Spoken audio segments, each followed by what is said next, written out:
Assalamualaikum warahmatullahi wabarakatuh. Nama saya Emrizam Aryadha, mahasiswa Universitas Mataram, kelas 2D, nomor absen 28. Sekarang saya akan membahas suatu materi, yakni rancangan undang-undang haluan ideologi Pancasila. Apakah menguatkan atau justru melemahkan ideologi Pancasila? Namun, sebelum saya dapat menyimpulkan apakah undang-undang haluan ideologi Pancasila tersebut menguatkan atau melemahkan, alangkah baiknya saya menjelaskan terlebih dahulu definisi dan tujuan dari undang-undang haluan ideologi Pancasila tersebut.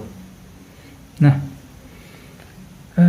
undang-undang haluan ideologi Pancasila merupakan undang-undang usulan dari Badan Legislasi DPR yang memuat kurang lebih 60 pasal.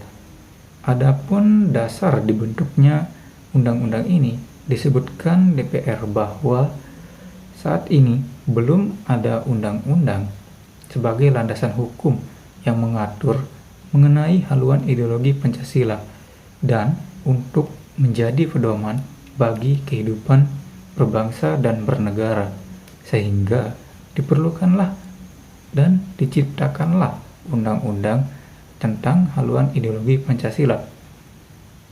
Dengan kata lain, tujuan utama dari dibentuknya atau dirancangnya undang-undang haluan ideologi Pancasila ini merupakan sebagai atau ditujukan sebagai pedoman atau haluan bagi ideologi Pancasila.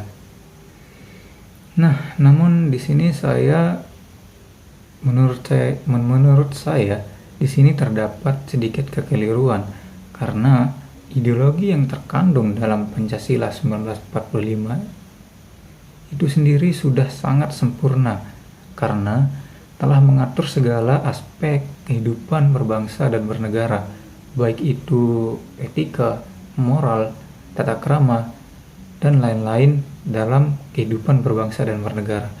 Dan menurut saya tidak perlu lagi menambahkan haluan atau acuan bagi ideologi Pancasila. Cukup ideologi itu saja yang menjadi acuan. Nah, undang-undang haluan ideologi Pancasila ini sendiri menimbulkan banyak kontroversi karena dianggap merujuk pada Pancasila atau mirip dengan Pancasila 1 Juni 19 Undang-Undang Pancasila 1 Juni 1945. Nah, salah satu kontroversi tersebut diantaranya sebagai berikut. Yang pertama, salah satu pasal dalam Undang-Undang haluan Pancasila, yakni pasal 6,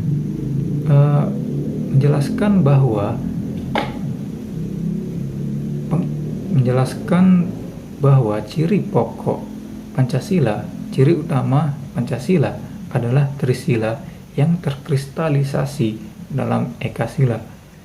Hal tersebut menjadi kontroversi karena banyak dikritisi oleh pengamat politik, dan hal tersebut juga dianggap telah mengabaikan nilai ketuhanan yang Maha Esa dan nilai-nilai lainnya, dan lebih mirip atau lebih tertera seperti dalam Pancasila 1 Juni 1945. Kontroversi yang kedua, yakni para pengamat politik juga berpendapat bahwa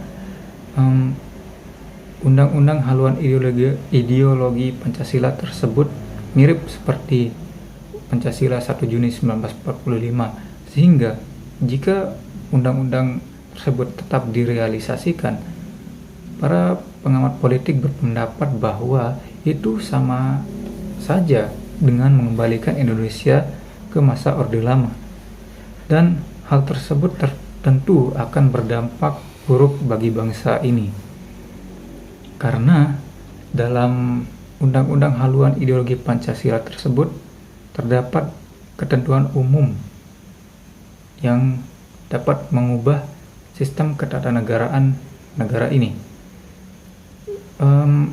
Ketentuan umum dari undang-undang ideologi Pancasila tersebut diantaranya ideologi Pancasila sebagai pedoman pembangunan nasional, pedoman sistem nasional berdasarkan ilmu pengetahuan dan teknologi.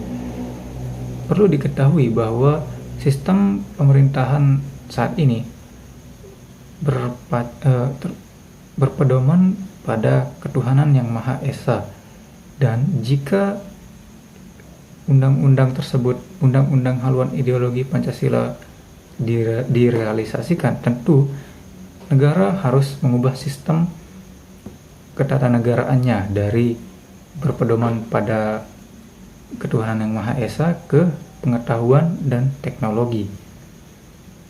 Nah, yang selanjutnya pasal 1 dan 13 dari Undang-Undang Ideologi Pancasila, Undang-Undang Haluan Ideologi Pancasila tersebut isinya lebih menunjukkan bahwa penguasaan berlebihan atas ekonomi, sehingga hal tersebut jelas tidak sesuai dengan ekonomi Pancasila. Yang selanjutnya yaitu dalam Undang-Undang Haluan Ideologi Pancasila tersebut tidak mencantumkan TAP MPRS nomor 25 tahun 1996 tentang pembubaran PKI dan larangan ajaran komunis atau Marxisme, sehingga banyak pihak yang menilai bahwa Undang-Undang Haluan Ideologi Pancasila tersebut sengaja dirancang untuk menghidupkan kembali Partai Komunis Indonesia dan menghidupkan dan bertujuan untuk menghidupkan Komunis Indonesia. Nah, kontroversi tersebut menyebabkan banyak pihak yang menolak Undang-Undang Haluan Ideologi Pancasila tersebut. Hal tersebut dikarenakan banyak pihak yang beranggapan bahwa keberadaan Undang-Undang Haluan Ideologi Pancasila tersebut justru akan menimbulkan tumpang tindih serta kekacauan dalam sistem ketatanegaraan maupun pemerintahan. Memang benar, zaman semakin berkembang dan hukum juga harus berkembang sesuai dengan kemajuan tersebut. Namun, bukan berarti perkembangan dalam hukum tersebut melenceng dari ideologi Pancasila 1945. Dan kesimpulannya menurut saya, jika Undang-Undang Haluan Ideologi Pancasila tersebut benar-benar direalisasikan, undang-undang tersebut akan berdampak buruk dan melemahkan ideologi Pancasila 1945. Memang benar, tujuan dibentuknya Undang-Undang Haluan Ideologi Pancasila tersebut ditujukan agar Pancasila yang saat ini semakin lebih baik. Namun, karena isi dari Undang-Undang Haluan Ideologi Pancasila tersebut sedikit berbeda dengan Undang-Undang Pancasila 1945, saya rasa hal tersebut justru atau akan menjadi faktor utama kenapa undang-undang tersebut melemahkan ideologi Pancasila. Dan saya rasa itu saja pembahasan materi dari saya mengenai rancangan undang-undang haluan ideologi Pancasila. Kurang lebihnya mohon maaf. Saya Emrizam Arya Adha. Wassalamualaikum warahmatullahi wabarakatuh.